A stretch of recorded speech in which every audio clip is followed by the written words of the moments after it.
کرے. Social democratic party of India بھرپور تائید اور حمایت کا اعلان کرتی ہے. وآخر الدعوانا الحمدللہ رب العالمین. محترم مولانا عبد القیوم صاحب قاسمی سے گزارش کرتا ہوں کہ اپنی تجویز پیش فرمائیں.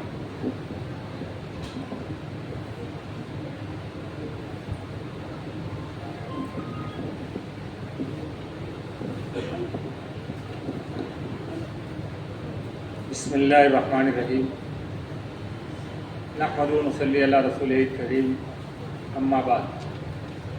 محترم حاضرین، آپ کے سامنے آج بھی مکمل طور سے ساری باتیں وقف کے تعلق سے آ گئی ہیں کہ وقف ترمیمی بل جو لایا گیا ہے یہ سراسر اسلام پر جو ہے حملہ ہے اور مسلمانوں کو جو ہے پریشان کرنا اس ملک کے اندر یہ سازش کا حصہ ہے.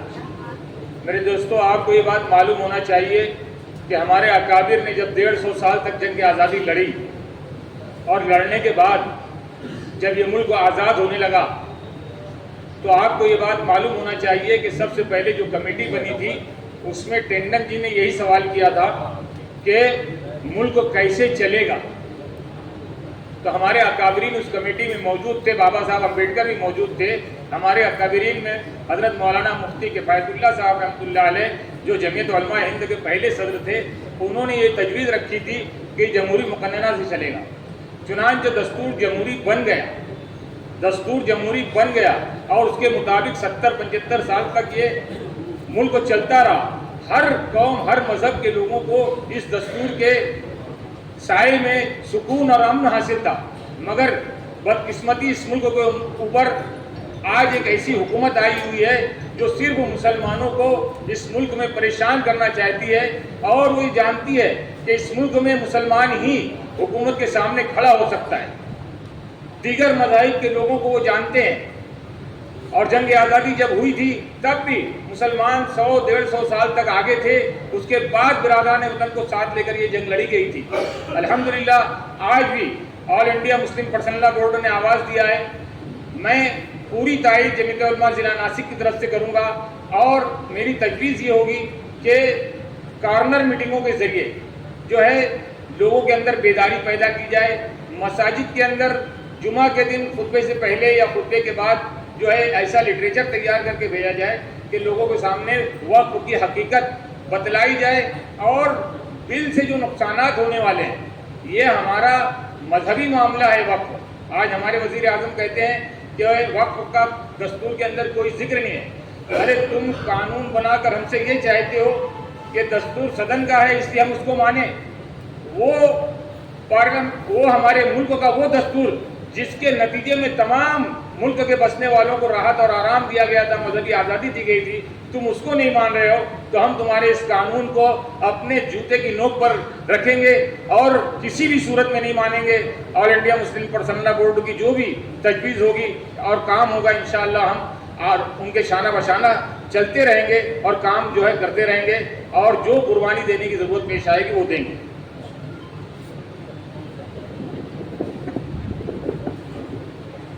محترم جناب صابر گوہر صاحب،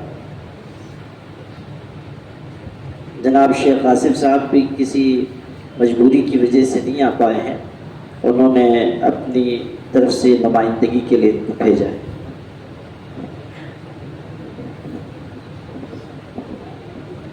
آصف شیخ رشید صاحب کی جانب سے آل انڈیا مسلم پرسنل لا بورڈ کی اس مشاورتی میٹنگ میں جو بھی فیصلہ ہوا ہے یا آگے جو بھی پرامن تحریک شروع کی جائے گی، آصف شیخ رشید صاحب اور ان کے رفقا شانہ بشانہ ہر تحریک میں ساتھ میں رہیں گے.